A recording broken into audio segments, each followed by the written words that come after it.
Great. Well, welcome everybody. Thanks so much for being here tonight as we're discussing what I think is just one of the most important things of our time, and most important things for us as human beings in general. I'm Matty Stevenson. I'm the founder of Conscious Ground.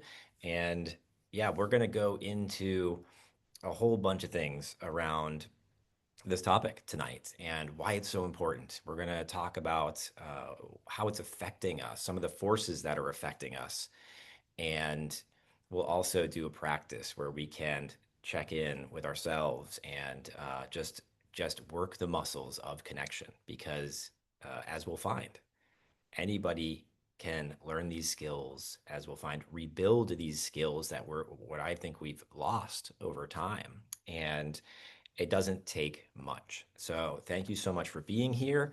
And let's get into it with me first, just sharing my screen. All righty. And that should be coming up. Thanks so much. Great. So let's start here just kind of before we get in to things. I want you to, and this is part of the work, let's just take a moment to arrive. Maybe that's taking a breath. Maybe that's feeling yourself in your chair where you are. Maybe that's feeling into your body a little bit. Maybe feeling sensations. I talk about this a lot where I think emotions can be hard, especially for me. I think starting with sensations can be a great way to feel where we are. But just to arrive here, let's take a second. Great. And drop in the chat, or if you're watching this afterwards, if you're watching the recording, just notice that. Think about one word for how you're arriving tonight or right now. You can put that in the chat. You can write that down if you're on your own here. Let's see one thing coming in. Grateful. All right. Me too. Thank you. Appreciate y'all being here. And all right. Tired, willing. Okay. Yeah. I feel the tiredness piece 100%. And I feel the willingness piece too. I think, just taking the time to show up tonight is a kind of testament to putting in just a little bit of work as we'll see, to something that can be a real benefit to us. So, all right, thanks y'all for those you in the chat. And great. Let's move on here to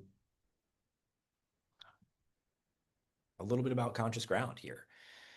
So we like to say we teach human skills for the future. We do exactly some of the stuff we're talking about tonight. We are really interested in human skills, things like human connection. How do we connect with each other authentically? How do we connect with ourselves so that we can connect with others? We like to also focus on leadership and what does it look like to create a world of healthy, conscious leadership? And that's not just leadership in business or things like that, but it's also just leadership for how we are with each other, how we might see other people, how we inspire other people.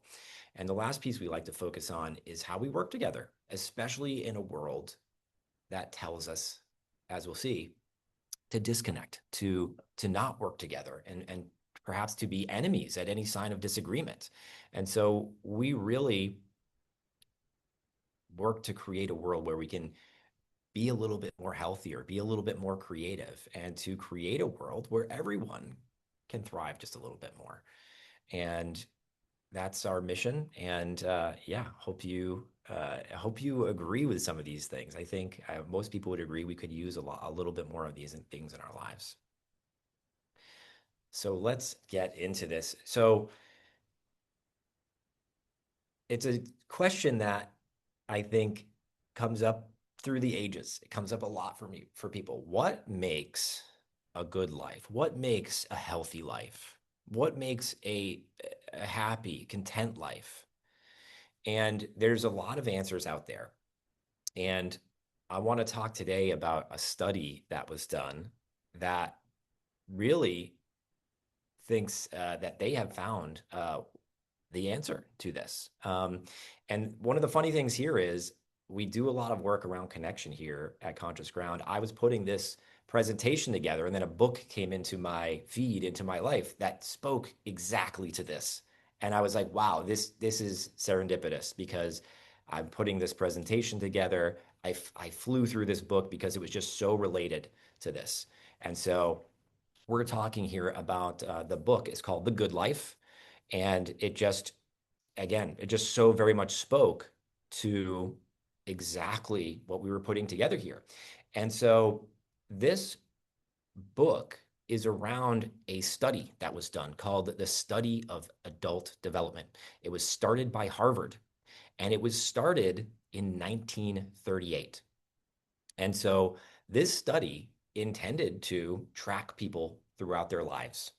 Uh, and it's been going on since then. It's still going on. And this, of course, with going on so long, multiple people have to pick up this study. So throughout time, there's been multiple doctors and people that have been a part of this study that has been going on for so long.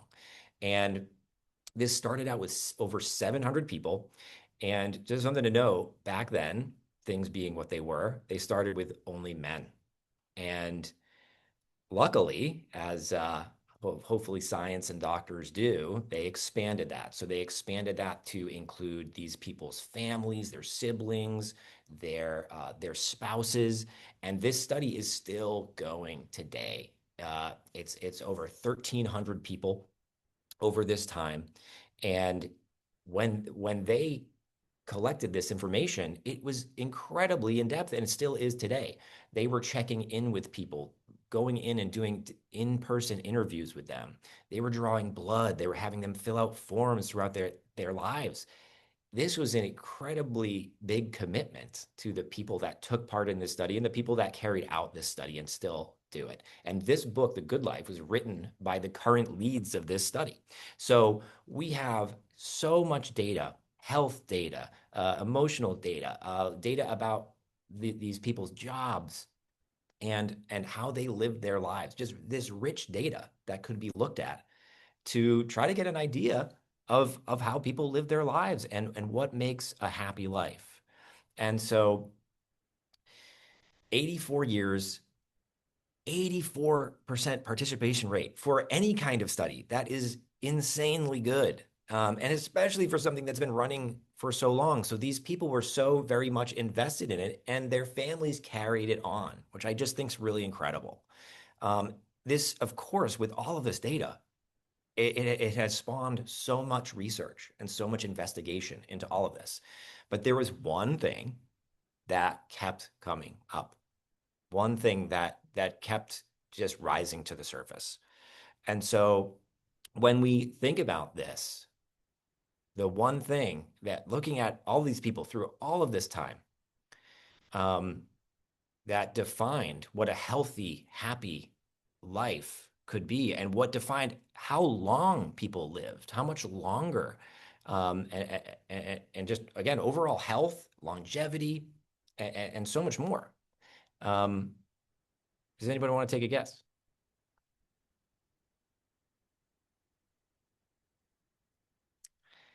Well, I can tell you it was not money.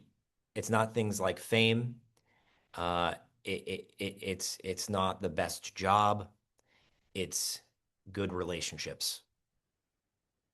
It is the depth of people's relationships, the ability to have a strong group of people that you could be real with, that you could share yourself with, a group of people or person that you could call if you were in trouble, if you needed help, people that you could share your whole self with and be real with. These were the things that that defined this call out here.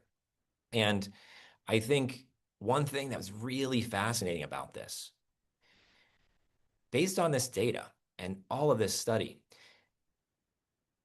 researchers could predict people's health based on how they were. So at age 50, they could look at these people's lives and they could predict their future health. based on what was going on in their relationships. It had nothing to do with their cholesterol, their overall bodily health. It had to do with their relationships, their emotional connections. And they, with a very good accuracy, could say, okay, we're going to look at this group of people at 50 years old, and we're going to predict how healthy they're going to be at the end of their lives. Just incredible to me. Just incredible. And so I want to flip this to just the other side, okay? And we'll get into some of the things that are impacting us negatively here. But we are losing something real here when we are not when we are not focusing on our connections with others. Um, so, I mean, I would say raise your hand or raise a hand in the chat if you yourself have felt lonely recently, if you know somebody who's really lonely, and see a few things coming through here. Yeah, definitely. Right. I mean, I know I've experienced loneliness recently. I know many people who are experiencing loneliness, deep loneliness. I facilitate groups. A lot of people that I talk to just come to my groups because they are lonely and they want to connect with other people. So 60 million people reporting feeling lonely in the US. And that's 1 in 4 adults. I mean, these numbers are staggering, and these numbers are a bit old at this point. Yeah, that is a lot of people. That is a lot of people. And the data shows it's this is 2 times worse than obesity or physical health. Obesity is a crisis, especially in the United States. We know about this. It's often been called a public health crisis, but disconnection is, by the data, 2 times as worse than that. Just think about that. And there's not a lot of people saying, "Hey, we got to do this." There are some voices out there, but in terms of other things that are focused on, like physical health and things like that, I would say it's very unbalanced, this piece, especially when it's so impactful. And so the data is now showing things like deaths that can be attributed to loneliness.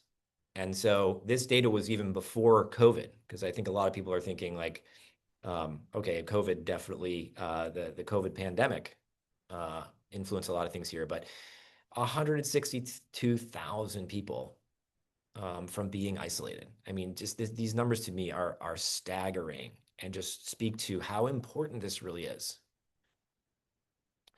And so I want to talk about some of the kind of some of the stories that I hear that I think are really important. The old story here that I hear about a lot. Well, it's my fault. I'm lonely. I don't feel as connected to people because I'm not doing enough. Or I hear equally as much. Well, you know what? The other people out there, they're really hard to connect with. I don't want to do it. You know, I try to talk to people and it's awkward, or I try to talk to people and they're just they're too hard to disagree with, to agree with, and I can't find any, similarities or common ground. And so I typically hear this. It's either, well, I'm not putting in enough effort, and this is on me, or it's the other people I talk to. I hear this so much, when in reality, it is a system. There are forces out there that are actively encouraging our disconnection, the advancing and making our disconnection. I'm trying to find the word here, but exacerbating our disconnection. And and so when I talk to people about this, I really got to call this out. Like, there are forces that we probably know about, but there's a lot that we don't even realize are causing us to be disconnected. And this is one of the first things when we talk about skills for connection. Knowledge, just knowing some of these things are out there, is a skill that we can use to make steps to change things. So this is not happening by accident, right? Sure, there could be a small portion of our own responsibility here, but as we'll see, a lot of this is by design, or if it's not intentional, it's known, and it's not something that is being stopped. And so I think, again, part of us turning this around is knowing the things that are working against us here. And so I'm going to go through a few of these things. This is not an exhaustive list, but these are things that come up for me most lately. So many of us know about the attention economy and that our devices and algorithms are designed to capture our attention. They are designed with millions in funding, with research and science that goes into being able to capture our attention in ways that our brain almost can't even comprehend, that we don't even know it's happening. But of course, we're feeling drawn to our devices. We're seeing the notifications, we're hearing the sounds, and we are being trained to have our attention going where social media companies and product companies want us to go. And our attention, as we'll spend a little time, is one of the main factors in how we see the world, but also how we connect with other people. So if our attention is being co-opted, then we'll have a lot of problems connecting with others and ourselves. That is just one major piece there. Outrage as a business model. I hope most people know by now that social media companies know that outrage drives more clicks and engagement than more positive content. And so we are actively, if we're on social media, shown divisive content because that's going to engage our emotions and it's going to get us angry. It's going to get these emotions going and it's going to keep us more engaged. It's going to keep us on the platform. It's going to keep us clicking. It's going to keep us commenting. And so companies are profiting off of us engaging in this way all of the time. This is not good for us. And of course, we have to talk a little bit about AI. I'll go into this in a little more detail, but don't get me wrong, there are a lot of good uses for AI, but there are a lot of problems that we are not talking about, I would say, quite enough when it comes to AI. Things like how we attach with other people, things like relationships, substituting our thinking to AI. And I'll go into that in a little more detail in a minute. Another big one is insecurity. And so what do I mean by that? I mean by creating an environment where maybe there's not a lot of jobs to go around. Maybe there's not a lot of opportunity for promotion at your job. We have extractive economies that make things more expensive all of the time. So, for example, if I'm feeling secure in my job or I'm feeling okay and like I maybe that I have something to fall back on if I lose my job, I'd be more willing to speak out against injustice. I'd be more willing to speak up for my own needs. But in an environment of insecurity, I'm not going to speak up. I'm not going to speak out. I'm going to be a good worker, and I'm going to do my job, and I'm going to keep quiet, and I'm going to be fighting for myself. I'm not going to be working together with other people.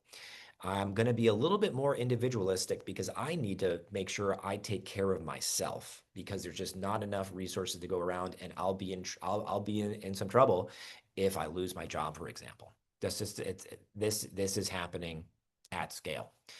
I have to include consumerism in here because we are taught that a quick hit of dopamine by buying something is going to give us some temporary happiness to keep up with the people around us. This is, in my opinion, a disconnected force.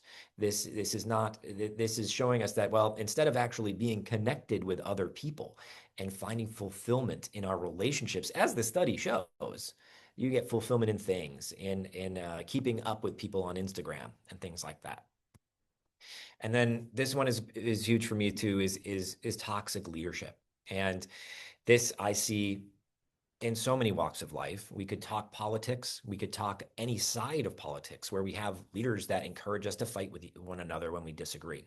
We could talk about leaders that promote a lot of the things here on this screen rather than connecting to one another, rather than helping each other, learning to collaborate with one another, to lift each other up, to inspire each other.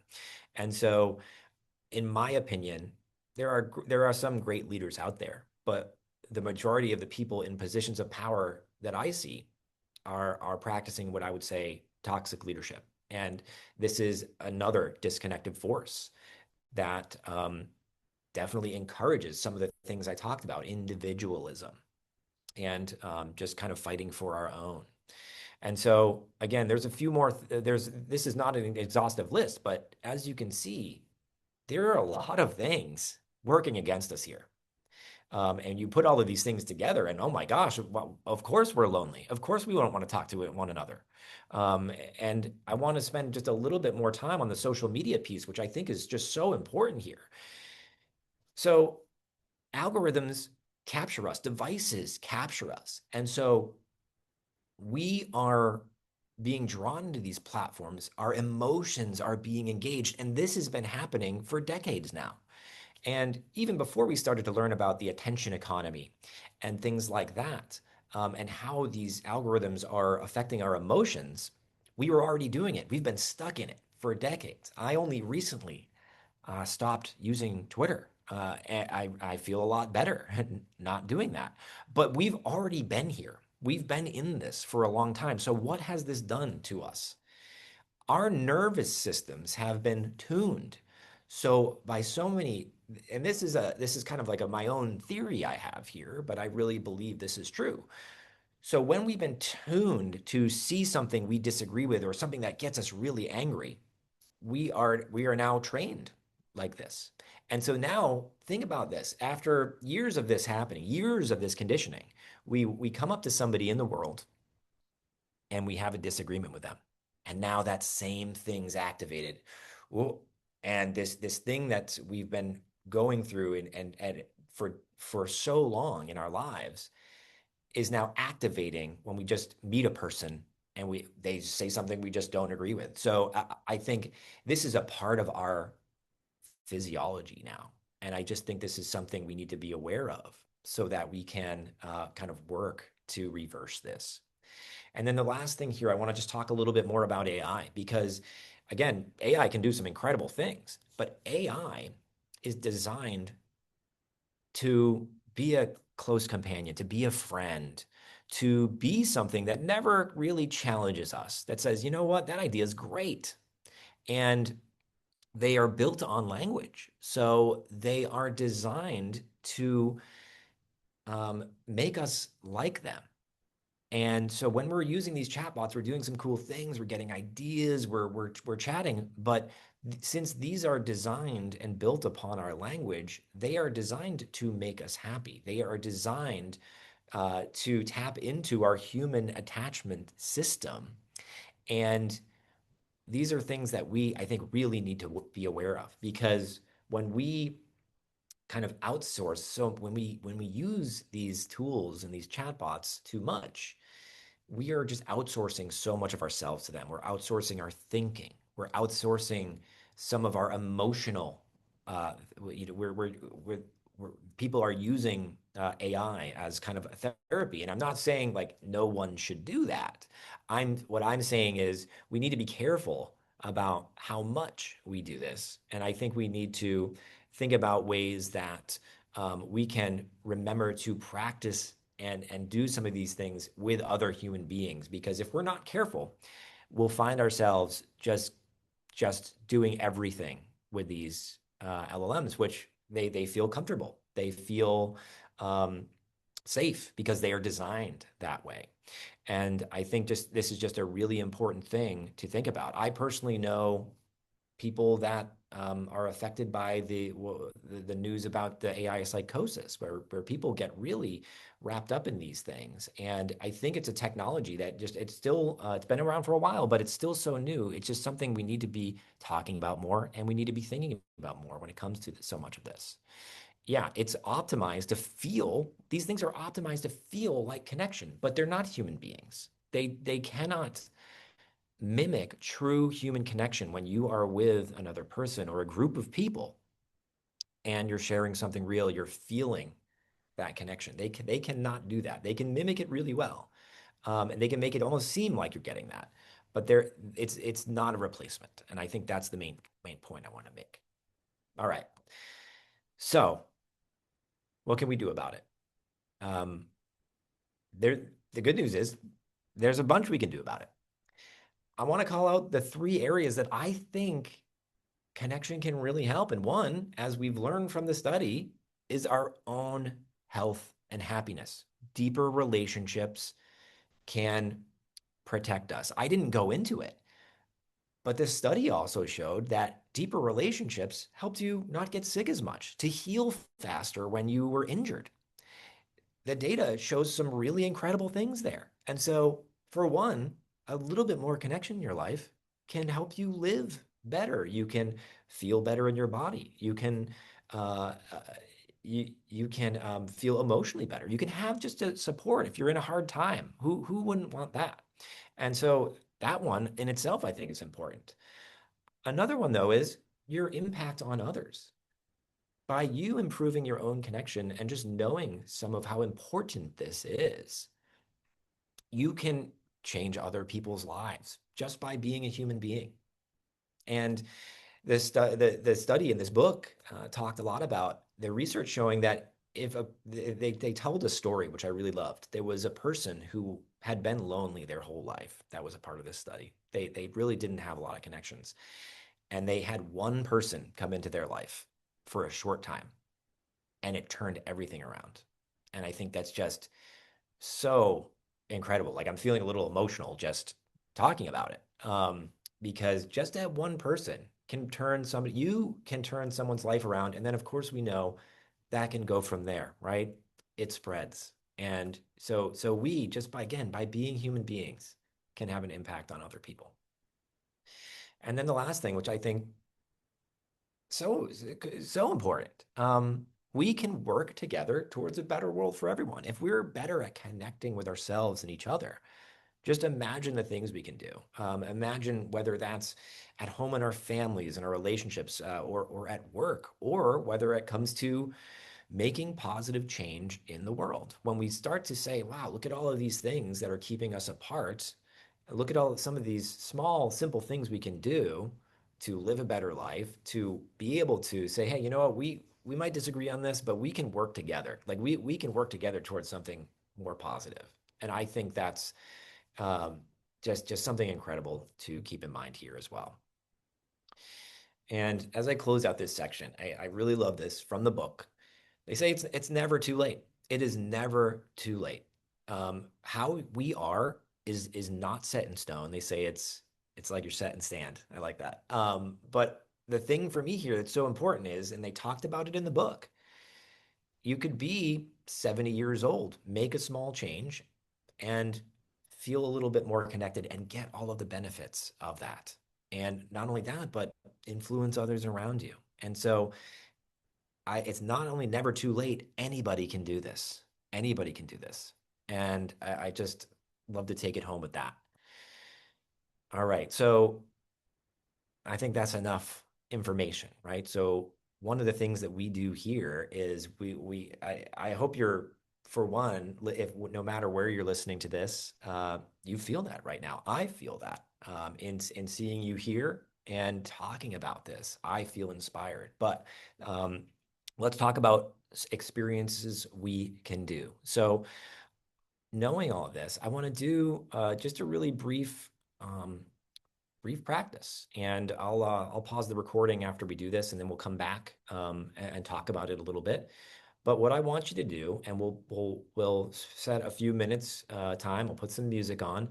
I want you to do two things. I want you to check in with where you are right now, kind of like we did in the beginning. Do you feel any shift? Do you feel any different from just the moment when we started to now? And I think this is something to keep in mind and in terms of practices, right? And flexing these muscles of checking in. This is the foundation of connection, checking in with ourselves. So that's number one that we'll start with. And then number two, I want you to get a little deeper. I want you to think about someone you really care about and who you maybe don't talk to as much as you would like to. And what would you want them to know if you knew you would never see them again? And so we went from quick check-in to going a little deep, but these are the two things that I want you to give a try to. So we will pause the recording and we'll put on some music and you can turn your cameras off, or if you're here, if you're watching the recording at home, take a pause of the video. And yeah, just some notes about this. There's no wrong way to do it. Start writing. So whether that's, you're writing on a pad or a pen, you're on your computer, just keep it moving. There's no wrong way to do this. There's no yeah, if you get stuck, write that out. And that can help to open things up. Yeah, no one's going to see this, so you don't have to worry about anything here about your grammar, your spelling. Just write. Just start to put pen to paper or hand to keyboard and see what comes out. And then towards the end, just reread maybe anything you wrote, or read it and feel into what comes up for you. Um, and and anything that speaks to you. And then we'll come back, and then we'll go into small groups and we'll talk about this a little bit. So I'm going to pause the recording for now, and we'll come back, and then we'll go into rooms to discuss. So I'll pause here. Okay. And all right, now that we're back, we're going to take turns just sharing what came up. So this is a great opportunity to connect with another person. So what we'll do is we'll go into some breakout rooms and we'll just take turns sharing what came up. And I, for the person listening, I want you to first just focus on listening, but I want you to also feel and notice what comes up. Notice the other person. Put your attention on them as well as how you're impacted. And when they're done sharing, there's no need to offer advice. You can just say thank you, or maybe share how that impacted you, what you felt listening to it, and that's it. And then we'll swap, and then we'll come back. So we'll put the breakout rooms together now. And again, we'll pause the video here and the recording here, and then we'll come back and we'll discuss it a little bit, and then we'll close out.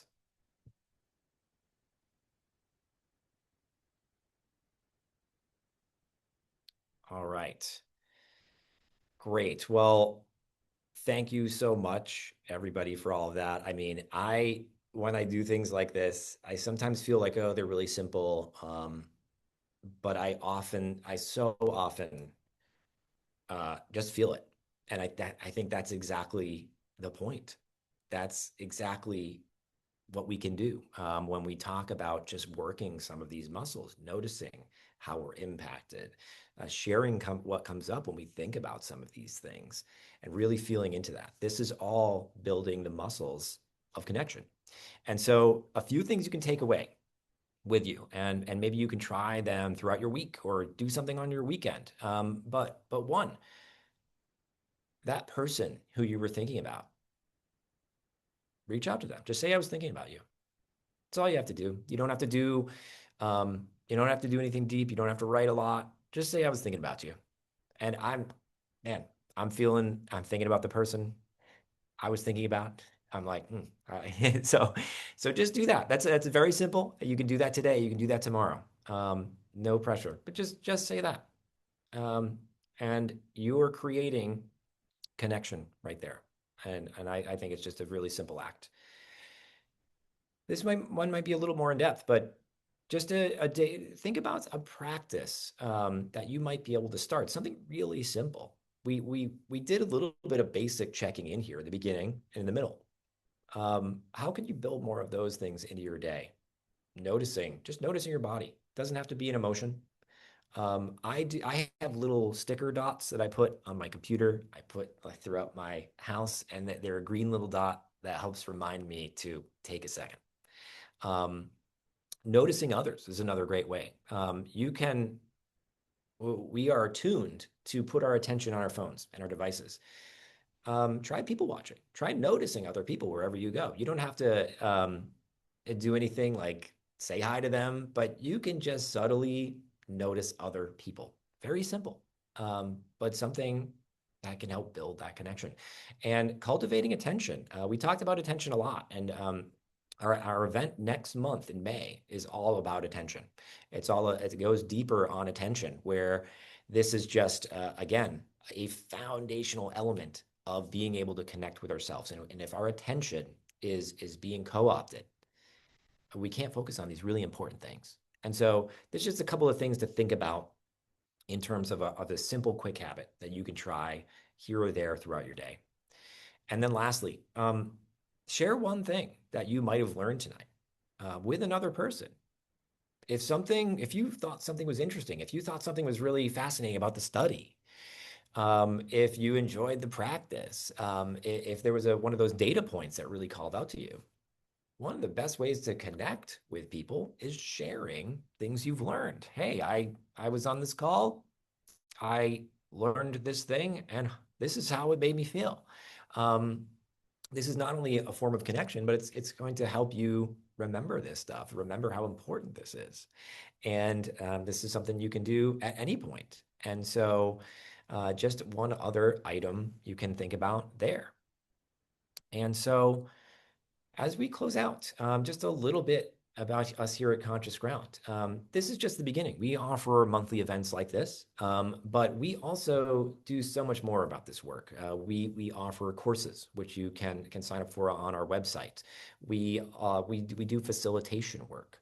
Um, we also do trainings and so much more around connection, leadership, and collaboration, solidarity of being able to work together. So there's a lot of ways you can work with us. You can go deeper with us. And if you want to follow us, if you're not already, you can go to consciousground.net. You can join our community where you can get access to when our events are coming up, the practices that we offer. You could follow us on YouTube or LinkedIn, where we're most active. And this is where you can hear what's coming next about all of our events and everything we have to offer. So as we close out tonight, 3 small asks. Yeah, share with one person. Share something you learned. As I said before, tell them what felt important to you. Give us a follow, because if you liked any of this, this is exactly what we do. I think when it comes to human connection, when you feel it, uh, as the study shows, it can really help. And I think it's really important um, to talk about this with others, but also just to kind of spread the work. And so, yeah, give us a follow if you haven't already. And lastly, just yeah, raise a hand or put in the chat if you felt anything shift tonight. If you came here in the beginning and you felt a little different as we're leaving. Yes. Okay. I did. Yeah. Thank you. Thank you. Thank you too. Yeah. I really appreciate it. I mean, I do. I feel different. I feel improved just being with you all and talking about these things, because I think in our times, this is one of the most important things we can do for ourselves and for each other. And I don't think it's all that hard. I think it can be a little awkward. It can be work, but I think the benefits are just incredible. And you don't, yeah, and yeah, it doesn't take a lot to get the ball rolling. So that is it. I want to thank everybody so much for coming. I will stop the recording again if there's any Q&A, you want to ask any questions, any thoughts, any feedback. But thank you so much again. Definitely, if you haven't already, give us a follow, and we'd love to see you at the next event where we're talking about attention and the importance of it there. So yeah, thank you so much again, everybody. Have a great night, and we'll talk to you after if you want to hang on and ask any questions. All righty.